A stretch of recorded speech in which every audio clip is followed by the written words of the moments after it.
वाहिगुरू जी का खालसा वाहिगुरू जी की फतेह। TV84 ਦੇ ਸਾਰੇ ਦਰਸ਼ਕ ਤੇ ਸਰੋਤੇ ਜਿਹੜੇ ਸਾਡੇ ਨਾਲ ਨਾਰਥ ਅਮਰੀਕਾ ਤੋਂ ਜੁੜੇ ਹੋਏ ਆ ਜਾਂ ਫਿਰ ਸੋਸ਼ਲ ਮੀਡੀਆ ਦੇ ਰਾਹੀਂ ਦੁਨੀਆ ਭਰ ਦੇ ਵਿੱਚ ਸਾਨੂੰ ਦੇਖ ਰਹੇ ਆ, ਉਹਨਾਂ ਸਾਰਿਆਂ ਦਾ ਮੈਂ ਅਮਰਵੀਰ ਸਿੰਘ ਅੱਜ ਇਸ ਪ੍ਰੋਗਰਾਮ ਦੇ ਵਿੱਚ ਤਹਿ ਦਿਲੋਂ ਸਵਾਗਤ ਕਰਦਾ। ਵਿਊਅਰਸ, ਅੱਜ ਅਸੀਂ ਜਦੋਂ ਗੱਲਬਾਤ ਕਰ ਰਹੇ ਹਾਂ ਤਾਂ 1984 ਦਾ ਜਿਹੜਾ ਅਟੈਕ ਹੋਇਆ ਸੀ ਦਰਬਾਰ ਸਾਹਿਬ ਤੇ ਭਾਰਤੀ ਹਕੂਮਤ ਵੱਲੋਂ ਜੋ ਕੀਤਾ ਗਿਆ ਸੀ, ਇਸ ਘਟਨਾ ਨੂੰ, ਇਸ ਮੈਸੇਕਰ ਨੂੰ, ਇਸ ਜੈਨੋਸਾਈਡ ਨੂੰ ਵਾਪਰਿਆ ਅੱਜ 35 ਸਾਲ ਹੋ ਚੁੱਕੇ ਆ ਤੇ 35ਵੀਂ ਜਿਹੜੀ ਵਰ੍ਹੇਗੰਢ ਹੈ ਉਹ ਦੁਨੀਆ ਭਰ ਦੇ ਵਿੱਚ ਉਹਨੂੰ ਕਮੈਮੋਰੇਟ ਕਰਦਿਆਂ, ਉਹਦੀ ਯਾਦਗਾਰ ਮਨਾਉਂਦਿਆਂ ਤੇ ਸ਼ਹੀਦਾਂ ਨੂੰ ਯਾਦ ਕਰਦਿਆਂ ਸਿੱਖ ਕੌਮ ਵੱਲੋਂ ਵੱਖ-ਵੱਖ ਥਾਵਾਂ ਤੇ ਰਿਮੈਂਬਰੈਂਸ ਮਾਰਚ ਜਿਹੜੇ ਨੇ ਕੱਢੇ ਜਾ ਰਹੇ ਨੇ, ਰੈਲੀਜ਼ ਕੱਢੀਆਂ ਜਾ ਰਹੀਆਂ ਨੇ ਤੇ ਗੁਰਦੁਆਰਾ ਸਾਹਿਬਾਨਾਂ ਦੇ ਵਿੱਚ ਇਸ 1984 ਦੇ ਸਾਕੇ ਦੇ ਲਈ, ਘੱਲੂਘਾਰੇ ਦੇ ਲਈ ਜਿਹੜੇ ਕਮੈਮੋਰੇਸ਼ਨ ਸਮਾਗਮ ਹੈਗੇ ਆ ਉਹ ਕਰਵਾਏ ਜਾ ਰਹੇ ਨੇ। ਸੋ ਜਿੱਥੇ ਇਹ ਸਮਾਗਮ ਅੱਜ ਅਸੀਂ ਅਮਰੀਕਾ ਕੈਨੇਡਾ ਦੇ ਵਿੱਚ ਦੇਖ ਰਹੇ ਹਾਂ, ਭਾਵੇਂ ਓਟਵਾ ਦੇ ਵਿੱਚ ਹੋਇਆ ਹੋਵੇ, ਸੈਨ ਫਰਾਂਸਿਸਕੋ ਦੇ ਵਿੱਚ ਕੱਲ੍ਹ ਨੂੰ ਹੋਣਾ, ਅੱਜ ਸ਼ਿਕਾਗੋ ਦੇ ਵਿੱਚ ਪ੍ਰੋਟੈਸਟ ਹੋਇਆ, 6 ਜੂਨ ਨੂੰ ਅਸੀਂ ਦੇਖ ਰਹੇ ਹਾਂ ਅਮਰੀਕਾ ਦੀ ਰਾਜਧਾਨੀ ਦੇ ਵਿੱਚ ਇੱਕ ਵੱਡੀ ਰੈਲੀ ਦਾ ਜਿਹੜਾ ਪ੍ਰਬੰਧ ਹੈ, ਰਿਮੈਂਬਰੈਂਸ ਰੈਲੀ ਖਾਲਿਸਤਾਨ ਦੇ ਲਈ, ਉਹਦਾ ਜਿਹੜਾ ਆਯੋਜਨ ਹੈ ਉਹ ਕੀਤਾ ਗਿਆ। ਸਿੱਖ ਸੰਗਤਾਂ ਵੱਡੀ ਤਾਦਾਦ ਦੇ ਵਿੱਚ ਇੱਥੇ ਪਹੁੰਚ ਰਹੀਆਂ ਨੇ। ਸੋ ਸਿਰਫ ਡਾਇਸਪੋਰਾ ਸਿੱਖਾਂ ਦਾ ਹੀ ਨਹੀਂ, ਯੂਰਪ ਦੇ ਵਿੱਚ ਲੰਡਨ ਦੇ ਟ੍ਰਫਾਲਗਰ ਸਕੁਏਅਰ ਦੇ ਵਿੱਚ ਬਹੁਤ ਵੱਡਾ ਇਕੱਠ ਜਿਹੜਾ ਹੈ ਸਿੱਖ ਸੰਗਤਾਂ ਦਾ ਹੋਇਆ। ਪੰਜਾਬ ਦੇ ਵਿੱਚ ਵੀ ਇਹਦੀ ਜਿਹੜੀ ਗੂੰਜ ਹੈ ਉਹ ਸੁਣਾਈ ਦੇ ਰਹੀ ਹੈ। 6 ਜੂਨ ਨੂੰ ਅਕਾਲ ਤਖਤ ਸਾਹਿਬ ਦੇ ਮੂਹਰੇ ਬਹੁਤ ਵੱਡਾ ਇਕੱਠ ਸਿੱਖ ਸੰਗਤਾਂ ਦਾ ਹੁੰਦਾ ਹਰ ਸਾਲ ਦੀ ਤਰ੍ਹਾਂ ਤੇ ਭਾਰਤ ਦੀ ਸਰਕਾਰ ਤੇ ਪੰਜਾਬ ਸਰਕਾਰ ਵੱਲੋਂ ਕੋਸ਼ਿਸ਼ ਕੀਤੀ ਜਾਂਦੀ ਹੈ ਉਸ ਇਕੱਠ ਨੂੰ ਰੋਕਣ ਦੇ ਲਈ ਹਰ ਸੰਭਵ ਜਿਹੜਾ ਯਤਨ ਹੈ ਉਹ ਕੀਤਾ ਜਾਂਦਾ। ਸੋ ਇਸ ਸਾਰੇ ਪਾਰਟ ਦੇ ਉੱਤੇ ਅੱਜ ਅਸੀਂ ਗੱਲਬਾਤ ਕਰਾਂਗੇ ਕਿ 35 ਸਾਲ ਬੀਤ ਚੁੱਕੇ 1984 ਦਾ ਘੱਲੂਘਾਰਾ ਵਾਪਰਿਆ ਤੇ ਅੱਜ ਅਸੀਂ ਸਿੱਖ ਕੌਮ ਕਿਸ ਮੁਕਾਮ ਤੇ ਖੜੀ ਹੈ ਤੇ ਅੱਗੇ ਕਿਵੇਂ ਵਧਣ ਦੀ ਲੋੜ ਹੈ ਤਾਂ ਕਿ ਜਿਹੜੀ ਇਹ ਸਟਰਗਲ ਹੈ ਇਹਨੂੰ ਅੱਗੇ ਤੋਰਿਆ ਜਾ ਸਕੇ ਤੇ ਨਾਲ ਹੀ ਜਿਹੜਾ ਇਨਜਸਟਿਸ ਹੋਇਆ ਉਹਦੇ ਲਈ, ਜਸਟਿਸ ਦੇ ਲਈ ਜਿਹੜੀ ਆਵਾਜ਼ ਕਿਵੇਂ ਬੁਲੰਦ ਕੀਤੀ ਜਾ ਸਕਦੀ ਹੈ ਤੇ ਕਿਵੇਂ ਲਿਆ ਜਾ ਸਕਦਾ, ਇਹ ਸਾਰੀ ਗੱਲਬਾਤ ਦੇ ਲਈ ਅੱਜ ਸਾਡੇ ਨਾਲ ਪੰਜਾਬ ਤੋਂ ਦਲ ਖਾਲਸਾ ਦੇ ਪ੍ਰਧਾਨ ਸਰਦਾਰ ਹਰਪਾਲ ਸਿੰਘ ਚੀਮਾ ਸਾਡੇ ਨਾਲ ਬਣੇ ਨੇ। ਦਲ ਖਾਲਸਾ ਵੱਲੋਂ ਵੀ 5 ਤਰੀਕ ਨੂੰ ਮਾਰਚ ਰੱਖਿਆ ਗਿਆ ਇਸ ਦੀ ਕਮੈਮੋਰੇਸ਼ਨ ਦੇ ਲਈ, 6 ਤਰੀਕ ਨੂੰ ਅੰਮ੍ਰਿਤਸਰ ਬੰਦ ਦਾ ਸੱਦਾ ਦਿੱਤਾ ਗਿਆ। ਸੋ ਹਰਪਾਲ ਸਿੰਘ ਚੀਮਾ ਨਾਲ ਇਸ ਬਾਬਤ ਅੱਜ ਅਸੀਂ ਗੱਲਬਾਤ ਕਰਾਂਗੇ। ਹਾਂਜੀ ਚੀਮਾ ਸਾਹਿਬ, ਤੁਹਾਡਾ ਸਵਾਗਤ ਹੈ ਜੀ ਸ਼ੋਅ ਦੇ ਵਿੱਚ। ਵਾਹਿਗੁਰੂ ਜੀ ਕਾ ਖਾਲਸਾ ਵਾਹਿਗੁਰੂ ਜੀ ਕੀ ਫਤਿਹ ਜੀ।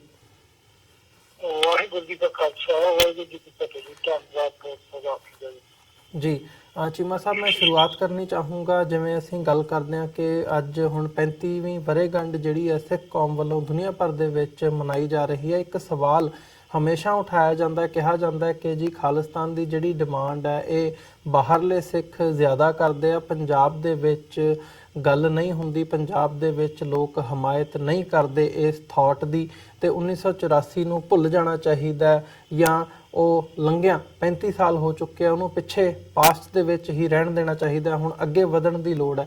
ਤੁਸੀਂ ਕਿਵੇਂ ਦੇਖਦੇ ਹੋ ਇਸ 35ਵੀਂ ਵਰ੍ਹੇਗੰਢ ਮੌਕੇ ਇਹ ਜਿਹੜਾ ਸਵਾਲ ਉਠਾਇਆ ਜਾਂਦਾ ਹੈ, ਇਹਦਾ ਜਵਾਬ ਤੁਸੀਂ ਕੀ ਸਮਝਦੇ ਹੋ ਤੇ 35 ਸਾਲ ਬਾਅਦ ਇਸ ਵਕਤ ਪੰਜਾਬ ਦੇ ਵਿੱਚ ਜਿਹੜਾ ਮਾਹੌਲ ਹੈ ਉਹ ਕੀ ਸਮਝਦੇ ਹੋ ਕਿ ਇਹ ਜਿਹੜੀ 6 ਜੂਨ ਹੈ ਕਿੱਦਾਂ ਦਾ ਮਾਹੌਲ ਬਣਿਆ ਹੋਇਆ ਇਹਦੀ ਕਮੈਮੋਰੇਸ਼ਨ ਦੇ ਲਈ, ਖਾਸ ਤੌਰ ਤੇ ਜਦੋਂ ਅਸੀਂ ਅਕਾਲ ਤਖਤ ਤੇ ਹੋਣ ਵਾਲੇ ਸਮਾਗਮ ਦੀ ਗੱਲ ਕਰਦੇ ਹਾਂ?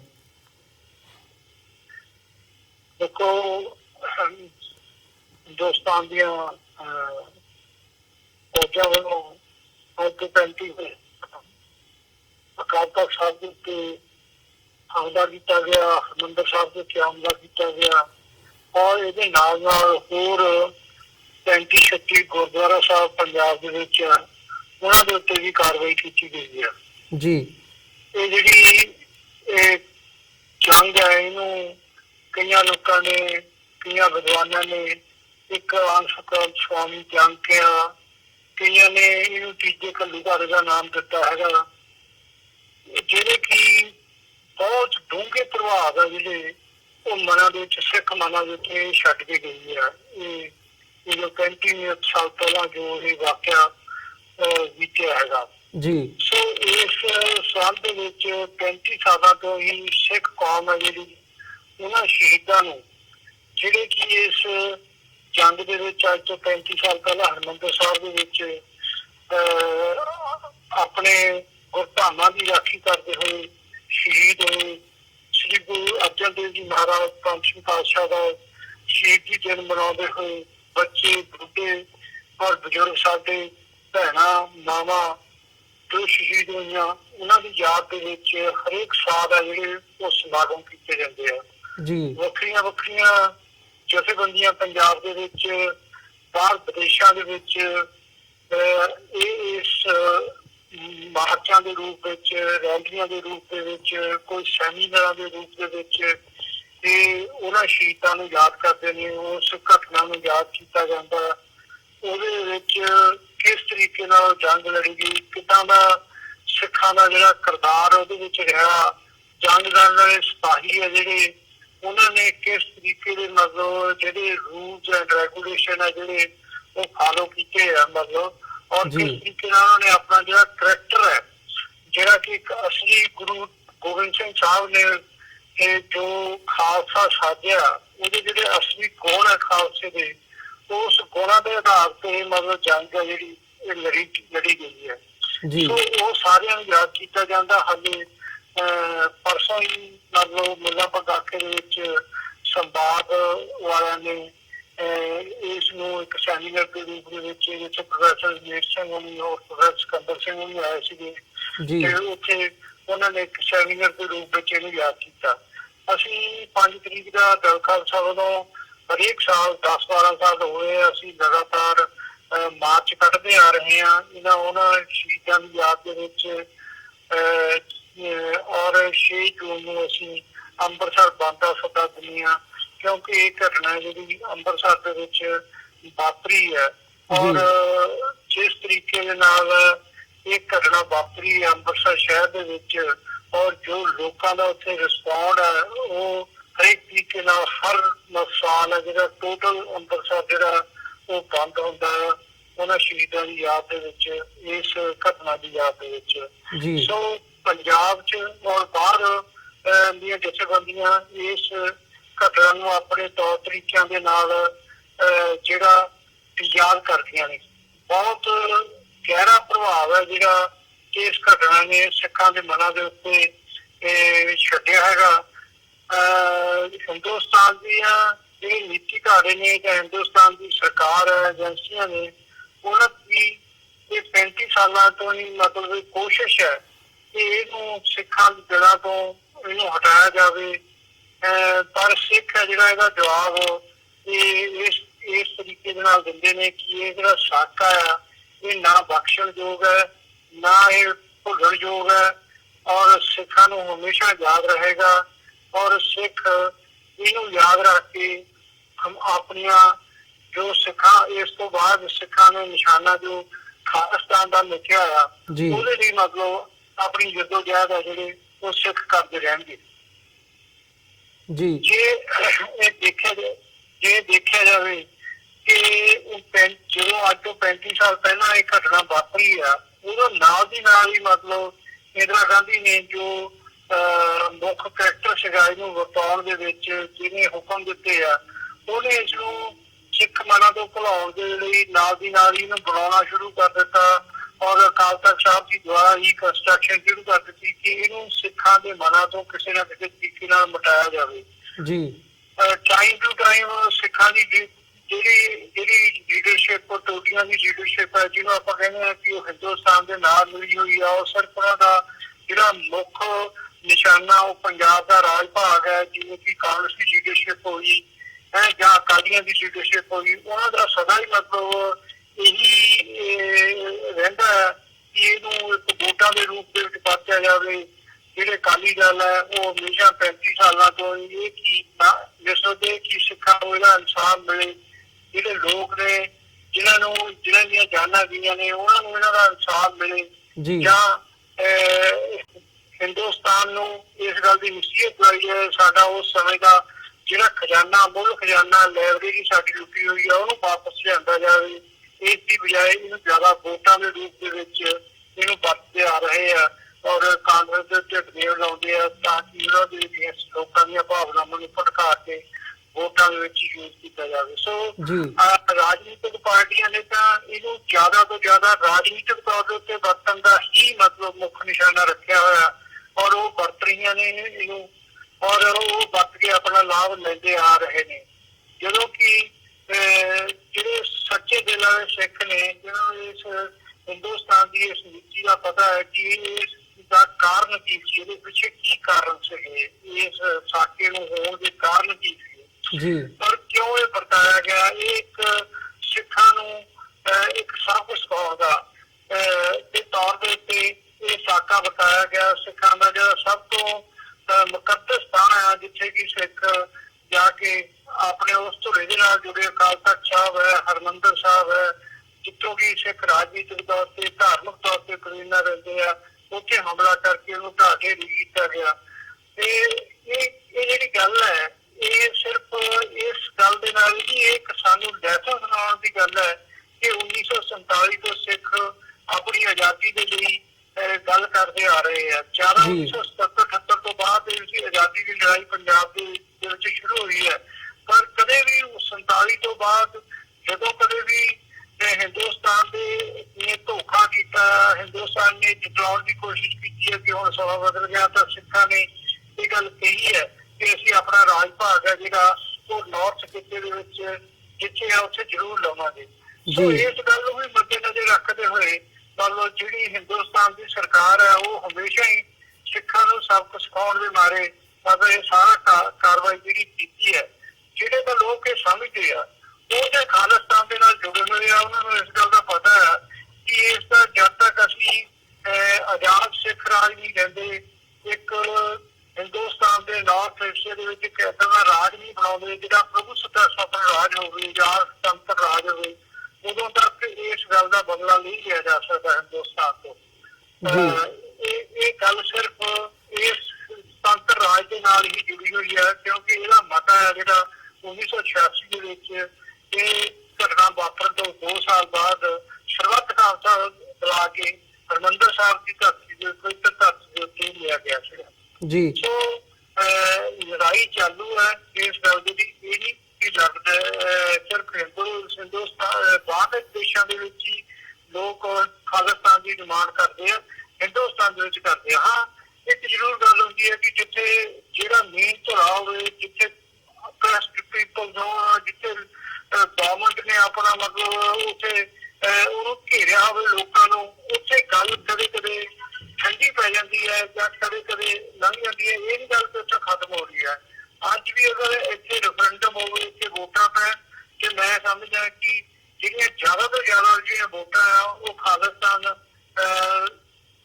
ਸਫਲ ਰਾਜ ਦੇ ਲਈ ਪੈਣਗੀਆਂ, ਆਜ਼ਾਦੀ ਦੇ ਲਈ ਪੈਣਗੀਆਂ ਤੇ ਇੱਕ ਵੱਖਰਾ ਸਿੱਖ ਰਾਜ ਹੋਣ ਦੇ ਲਈ ਪੈਣਗੀਆਂ। ਚਾਹੇ ਇਹ ਜ਼ਰੂਰ ਹੈ ਵਿਦੇਸ਼ਾਂ ਦੇ ਵਿੱਚ ਲੋਕਾਂ ਨੂੰ ਥੋੜੇ ਜਿਹੇ ਆਪਣੇ ਅਧਿਕਾਰਾਂ ਦਾ ਜ਼ਿਆਦਾ ਇਸ ਗੱਲ ਦਾ ਪਤਾ ਹੈ। ਵਿਦੇਸ਼ਾਂ ਦੇ ਵਿੱਚ ਜਿਹੜੇ ਹੱਕ ਹੈ ਉਹਨਾਂ ਲੋਕਾਂ ਨੂੰ ਆਪਣੇ ਰਾਈਟਸ ਦਾ ਪਤਾ ਹੈ, ਇਸ ਕਰਕੇ ਉਹ ਆਪਣੀ ਆਵਾਜ਼ ਉਠਾਉਂਦੇ ਆ। ਪੰਜਾਬ ਦੇ ਵਿੱਚ ਬਹੁਤ ਜ਼ਿਆਦਾ ਪ੍ਰੋਬਲਮਾਂ ਨੇ, ਇਕਨੋਮਿਕਲ ਤੌਰ ਤੇ ਜ਼ਿਆਦਾ ਲੋਕ ਮਤਲਬ ਇੰਪਲਾਈਜ਼ ਨੇ, ਸਰਕਾਰ ਦੇ ਕਹਿੰਦੇ ਨੇ, ਸਰਕਾਰ ਦੇ ਨਾਲ ਕੰਮ ਕਰਦੇ ਨੇ। ਸੋ ਜਿਸ ਤਰੀਕੇ ਦੇ ਨਾਲ ਸਾਨੂੰ ਇੱਥੇ ਆਵਾਜ਼ ਉਠਾਉਣੀ ਚਾਹੀਦੀ ਆ, ਉਹ ਲੋਕ ਉਸ ਤਰੀਕੇ ਨਾਲ ਆਵਾਜ਼ ਨਹੀਂ ਉਠਾਉਂਦੇ ਜਿਸ ਤਰੀਕੇ ਨਾਲ ਲੋਕ ਬਾਹਰ ਆਵਾਜ਼ ਆ ਜਿਹੜੀ ਉਠਾਉਂਦੇ ਨੇ ਜੀ। ਤੇ ਜਿਵੇਂ ਤੁਸੀਂ ਗੱਲ ਕੀਤੀ ਹੈ ਚੀਮਾ ਸਾਹਿਬ ਵੀ ਇਹ ਜਿਹੜੀ ਇਵੈਂਚੁਅਲੀ ਗੱਲ ਹੈਗੀ ਹੈ ਉਹ ਰਾਜ ਦੀ ਪ੍ਰਾਪਤੀ ਤੇ ਜਾ ਕੇ ਨਿਬੜਨੀ ਹੈ, ਤੇ ਉਸ ਦੇ ਲਈ ਜਦੋਂ ਅਸੀਂ ਦੇਖਦੇ ਹਾਂ ਪੰਜਾਬ ਦੇ ਵਿੱਚ ਵੀ ਆਵਾਜ਼ ਬੁਲੰਦ ਕੀਤੀ ਜਾਂਦੀ ਹੈ ਤੇ ਬਾਹਰ ਵੀ, ਉਹ ਯੂਰਪ ਹੋਵੇ, ਨਾਰਥ ਅਮਰੀਕਾ ਹੋਵੇ ਜਾਂ ਆਸਟ੍ਰੇਲੀਆ ਹੋਵੇ, ਇਹਨਾਂ ਕੰਟੀਨੈਂਟਸ ਦੇ ਵਿੱਚ ਵੀ ਜਿਹੜੀ ਆਵਾਜ਼ ਹੈ ਉਹ ਸਿੱਖ ਕੌਮ ਵੱਲੋਂ ਉਠਾਈ ਜਾਂਦੀ ਹੈ, ਬੁਲੰਦ ਕੀਤੀ ਜਾਂਦੀ ਹੈ। ਇੱਥੇ ਦੀਆਂ ਸਰਕਾਰਾਂ ਤੱਕ ਇਸ ਮਾਮਲੇ ਦੇ ਵਿੱਚ ਪਹੁੰਚ ਵੀ ਕੀਤੀ ਜਾਂਦੀ ਹੈ। ਅਸੀਂ ਰੀਸੈਂਟਲੀ ਵੀ ਜੇ ਦੇਖਣਾ ਹੋਵੇ ਤਾਂ ਹੁਣ ਦੀ ਹੀ ਡਿਵੈਲਪਮੈਂਟ ਸਾਡੇ ਸਾਹਮਣੇ ਹੈ ਕਿ ਜਿਹੜਾ ਕਨੈਟਿਕਟ ਦੇ, ਅਮਰੀਕਾ ਦੇ ਕਨੈਟਿਕਟ ਸੂਬੇ ਦੇ ਗਵਰਨਰ ਨੇ ਪ੍ਰੋਕਲੇਮੇਸ਼ਨ ਦਿੱਤੀ ਹੈ ਤੇ ਉਹਦੇ ਵਿੱਚ ਉਹਨਾਂ ਨੇ ਇਹ ਗੱਲ ਤਸਲੀਮ ਕੀਤੀ ਹੈ ਕਿ ਪੰਜਾਬ ਦੇ ਵਿੱਚ ਜਿਹੜਾ ਇੰਡੀਅਨ ਆਕੂਪਾਈਡ ਪੰਜਾਬ ਹੈ ਉਹਦੇ ਵਿੱਚ ਜਿਹੜੇ ਸਿੱਖ ਵਸਦੇ ਆ ਉਹਨਾਂ ਨੂੰ ਰਾਈਟ ਆਫ ਸੈਲਫ ਡਿਟਰਮੀਨੇਸ਼ਨ ਦਾ ਪੂਰਾ ਹੱਕ ਹੈ, ਸਵੈ ਨਿਰਣੇ ਦਾ ਪੂਰਾ ਹੱਕ ਹੈ। ਸੋ ਉਹਨਾਂ ਵੱਲੋਂ ਇੱਕ ਅਮਰੀਕਾ ਦੀ ਇੱਕ ਸੂਬੇ ਦੇ ਸਟੇਟ ਦੇ ਗਵਰਨਰ ਵੱਲੋਂ ਇਹ ਗੱਲ ਕਹੀ ਜਾਣੀ ਆਪਣੇ ਆਪ ਦੇ ਵਿੱਚ ਮਾਇਨੇ ਰੱਖਦੀ ਹੈ। ਕੀ ਸਮਝਦੇ ਹੋ ਜਿਹੜੀਆਂ ਇੱਦਾਂ ਦੀਆਂ ਡਿਵੈਲਪਮੈਂਟਸ ਹੋ ਰਹੀਆਂ ਨੇ ਅਮਰੀਕਾ ਦੀ ਧਰਤੀ 'ਤੇ ਜਾਂ ਕੱਲ੍ਹ ਨੂੰ ਹੋਰ ਮੁਲਕਾਂ ਦੇ ਵਿੱਚ ਵੀ ਹੋਣਗੀਆਂ ਜਾਂ ਅਮਰੀਕਾ 'ਚ ਹੀ ਇਹ ਗੱਲ ਅੱਗੇ ਤੁਰਦੀ ਹੈ, ਤਾਂ ਇਹਨਾਂ ਦੀ ਅਹਿਮੀਅਤ ਕੀ ਹੈ ਤੇ ਕੀ ਹੁਣ ਜਿਹੜਾ ਡਾਇਸਪੋਰਾ ਸਿੱਖ ਹੈ ਜਾਂ ਜਿਹੜੇ ਸਿੱਖ ਬਾਹਰ ਵਸਦੇ ਆ ਉਹਨਾਂ ਦਾ ਕੀ ਰੋਲ ਸਮਝਦੇ ਹੋ ਇਸ ਸਾਰੇ ਪਾਰਟ ਦੇ ਵਿੱਚ? ਨਹੀਂ, ਇਸ ਆਜ਼ਾਦੀ ਦੀ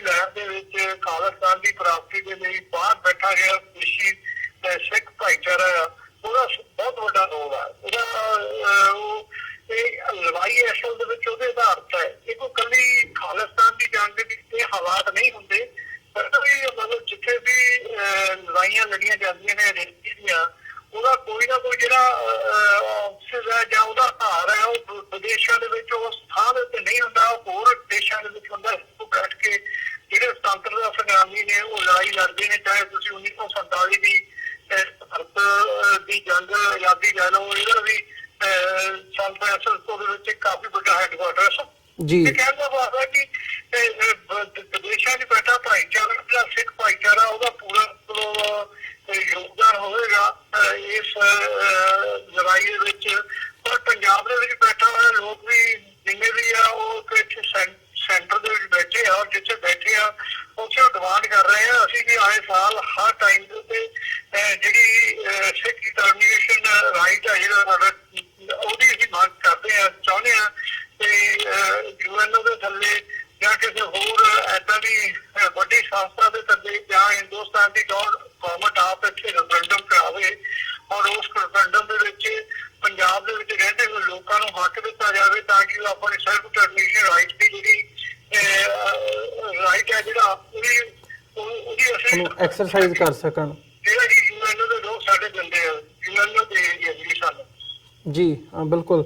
ਸੋ ਚੀਮਾ ਸਾਹਿਬ, ਇਹ ਸਾਰੇ ਪਾਰਟ ਦੇ ਬਾਬਤ ਜਿੱਥੇ ਚਾਰੇ ਪਾਸੇ ਸਮਾਗਮ ਵੀ ਹੋ ਰਹੇ ਆ, ਕਮੈਮੋਰੇਸ਼ਨਸ ਹੋ ਰਹੀਆਂ ਨੇ, ਸਿੱਖ ਸੰਗਤ ਨੂੰ ਇਸ ਮੌਕੇ ਤੁਸੀਂ ਕੀ ਸੰਦੇਸ਼ ਦੇਣਾ ਚਾਹੋਗੇ, ਕੀ ਕਹਿਣਾ ਚਾਹੋਗੇ ਜਿੱਥੇ ਤੱਕ TV84 ਦੇ ਪਲੇਟਫਾਰਮ ਰਾਹੀਂ ਖਾਸ ਤੌਰ ਤੇ ਬਾਹਰਲੇ ਸਿੱਖਾਂ ਤੱਕ ਜਿੱਥੇ ਤੱਕ ਆਵਾਜ਼ ਪਹੁੰਚਦੀ ਹੈ?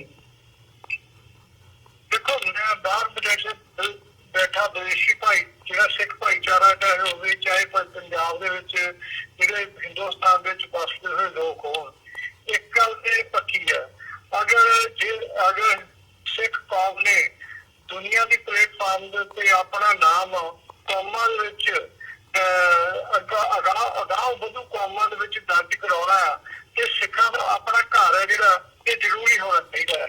ਜਦ ਤੱਕ ਸਾਡਾ ਘਰ ਨਹੀਂ ਹੈ ਉਦੋਂ ਤੱਕ ਸਾਡੀ ਆਵਾਜ਼ ਹੈ ਜਿਹੜੀ ਉਹ ਇੰਟਰਨੈਸ਼ਨਲ ਪਲੇਟਫਾਰਮ ਦੇ ਉੱਤੇ ਨਹੀਂ ਜਾ ਸਕਦੀ। ਔਰ ਸਾਡੇ ਗੁਰੂ ਸਾਹਿਬ ਜਿਨ੍ਹਾਂ ਨੂੰ ਸਾਰੀ ਦੁਨੀਆ ਜਿਹੜੀ ਆ, ਚਾਹੇ ਦੂਜੇ ਧਰਮਾਂ ਦੇ ਵੀ ਜਿੰਨੇ ਫਿਲਾਸਫਰ ਆ, ਉਹ ਮੰਨਦੇ ਆ ਇਹ ਗੱਲ ਨੂੰ ਕਿ ਸਿੱਖ ਧਰਮ ਦੇ ਜਿਹੜੇ ਬਾਨੀ ਨੇ ਉਹਨਾਂ ਨੇ ਅਸਲੀ ਜਿਹੜੀ ਮਨੁੱਖਤਾ ਦਾ ਪ੍ਰਚਾਰ ਕੀਤਾ ਔਰ ਮਨੁੱਖਤਾ ਨੂੰ ਰਾਹ ਦਿਖਾਇਆ, ਸਾਰੀ ਲੁਕਾਈ ਨੂੰ ਮਨੁੱਖ ਨੂੰ ਕਿੱਦਾਂ ਦਾ ਜੀਵਨ ਜਿਉਣਾ ਚਾਹੀਦਾ। ਪਰ ਅਸਲੀ ਸੰਦੇਸ਼ ਹੈ ਜਿਹੜਾ ਉਹ ਸਾਰੀ ਮਨੁੱਖਤਾ ਦੇ ਉੱਤੇ ਨਹੀਂ ਪਹੁੰਚਾਇਆ ਜਾ ਸਕਿਆ ਗੁਰੂ ਸਾਹਿਬਾਨ ਦਾ। ਮੈਂ ਉਹਦਾ ਇਹੀ ਕਾਰਨ, ਸਭ ਤੋਂ ਵੱਡਾ ਕਾਰਨ ਸਮਝਦਾ ਕਿ ਸਾਡੇ ਕੋਲ ਆਪਣਾ ਘਰ ਨਹੀਂ ਹੈ ਜੀ।